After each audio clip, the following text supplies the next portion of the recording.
This is how Charlie Parker practices his scales. When the topic of jazz improvisation comes up, we talk a lot about scales. Knowing what scales to play where is great information to have. Playing a clear and understandable solo for all soloists. Let's get to it. What is the most important scale to know in jazz music? So looking at the music we play when we are playing jazz, we learn the sound from the American songbook, the so-called jazz standards. Starting there, finding out what scales to play, let's look at three great standards like Autumn Leaves, Perdido and Blue Bossa, three of my favorites. And if we look closely at all these chords, they are all found in the major scale. And of course there are a few exceptions, but they are very few. Which means you can play the major scale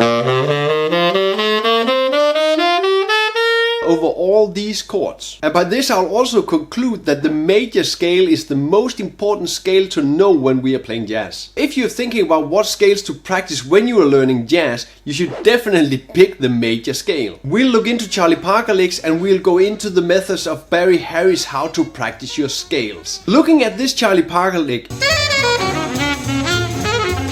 it really matters how you practice your scales. The chord note spells out the harmonic functions. So of course Charlie Parker is building his solo around the chord notes. Since most jazz standards harmonic structure is built in 7th chords, this is where we need to start. We need to practice our 7th chords.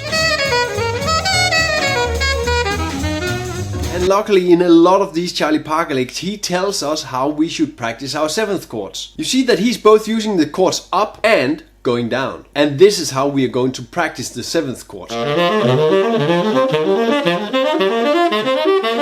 Going up and going down. The catch is, what we practice, we learn, and this is how we sound when we play.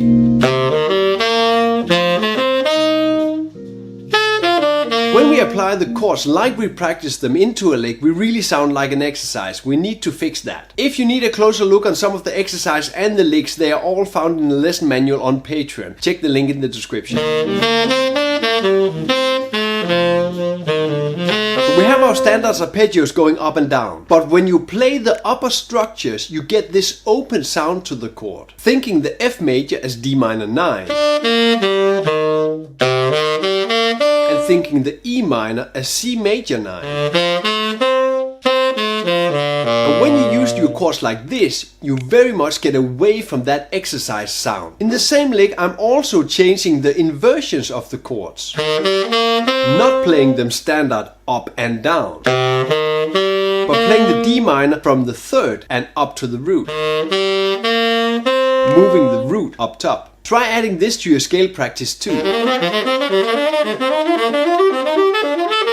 Looking at the G7, I'm playing that down, but moving the 7th from the top to the bottom of the chord. Adding this into a scale exercise could sound like this. When you're adding these forms into your scale exercises, you train the flexibility in adding the chords in different forms into your music.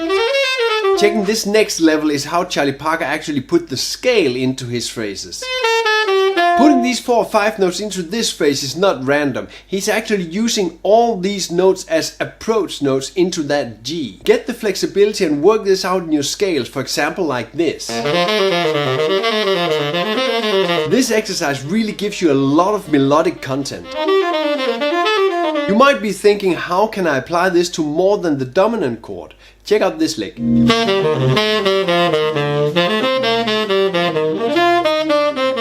Adding these arpeggios and this little scale run into a lick like this. In this little lick I'm using an enclosure to that B at the end on the C major.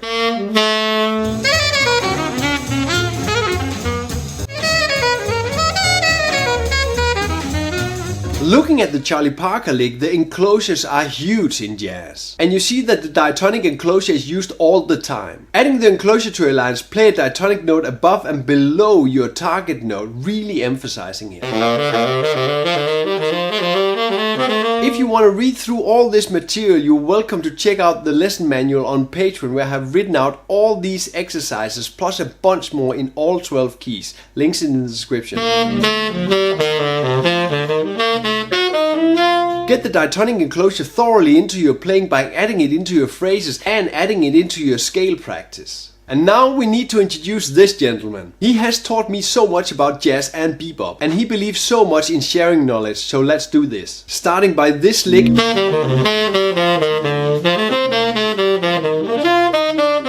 And this triplet. The rhythmic speed change is so important to train when you are playing jazz.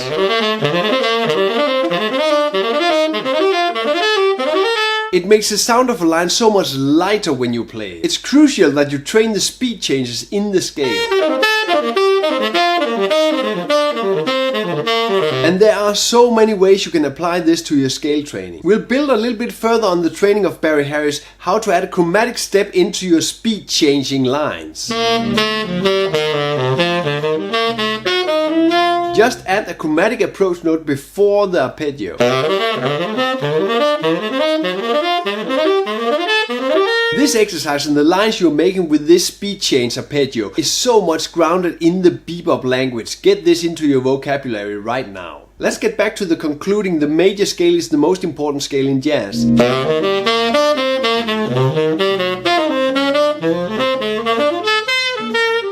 And it's crucial how you practice it. You see how much I use the arpeggio in jazz, how much Charlie Parker uses the arpeggio in jazz compared to the actual scale. You really need to dig into these arpeggios in the scale. Which leads me to the next step, the pivot, the Barry Harris pivot.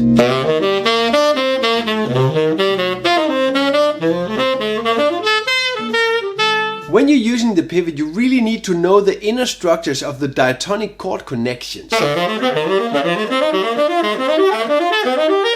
This connects to the upper structures, the D minor.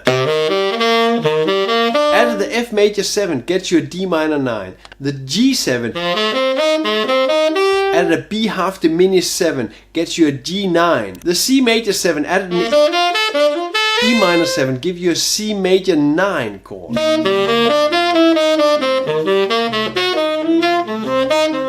But what you also see is that I'm using the pivots from different chords, the upper structures, still hitting the target notes of the harmonic structure in the line. Dig into your harmony and really practice your scales like Charlie Parker and Barry Harris. When you dig these jazz phrases, you must really be into Charlie Parker and Barry Harris, so check them out in this next video on how to work out the bebop scale in jazz.